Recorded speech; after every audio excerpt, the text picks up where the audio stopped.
হ্যাঁ বাবু, বলছি তোমার বেস্ট ফ্রেন্ডের সাথে পাহাড়ে যাওয়া করা ছিল না? হ্যাঁ তুমি চলে যাও, ঠিক আছে। না না না, আমি যাবো না, আসলে আমার না একটু হাইটোফোবিয়া আছে তো। বেশি উঁচুতে দাঁড়ালে আমার নিচু থেকে ভয় লাগে। ওই পাহাড়ে ধারে দাঁড়াবো, কোথায় হাওয়া ফাওয়া দেবে। না, এ তো আমার অনেক অনেক আগের রোগ, ছোটোবেলাকার রোগ। আমাকে ডাক্তার চেয়ারে উঠে ফ্যান পরিষ্কার করতে না করে দিয়েছিল। আরে না, তোমাকে বলা হয়নি। না, তোমরা তোমরা দুজন যাও, তুমি তোমার বেস্ট ফ্রেন্ড দুজন মিলে যাও। একসাথে থাকো, একসাথে ঘোরো, একসাথে ঘুমো, আমার কোনো সমস্যা নেই, কারণ আমি তোমাকে বিশ্বাস করি বাবু। I believe in you. আমি জানি, দেখো ভালোবাসার কিন্তু আরেকটা নাম হচ্ছে মুক্তি। আমি যদি আমার ভালোবাসাকে মুক্তই না করতে পারি, স্বাধীনতা না দিতে পারি, কিসের ভালোবাসা গো? হ্যাঁ, তাই না?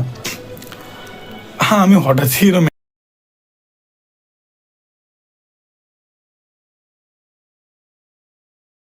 আমি জানতাম তুমি আমাকে অনেকদিন আগের থেকেই হিন্ট দিচ্ছিলে যে আর একটু ম্যাচিওর হওয়ার জন্য, একটু আন্ডারস্ট্যান্ডিং হওয়ার জন্য, তোমাকে বোঝার জন্য, তোমাকে আরও ইন্ডিপেন্ডেন্সি দেওয়ার জন্য।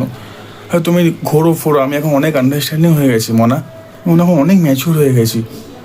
হ্যাঁ, তুমি ঘোরো ফোরো, যদি তোমার বাই চান্স তোমার আমার উপর থেকে ইন্টারেস্ট চলে যায়, যদি কারোর উপর ইন্টারেস্ট চলে আসে, আমাকে বলে দেবে না আমি হাত কাটবো, না আমি গলায় দড়ি দেবো, না আমি মরে যাবো, না তোমার বাড়ির দিকে সামনে গিয়ে ঝামেলা করবো, ক্যাচড়া করবো, কিছু না, তোমাকে আমি মুক্ত করে দেবো মনা।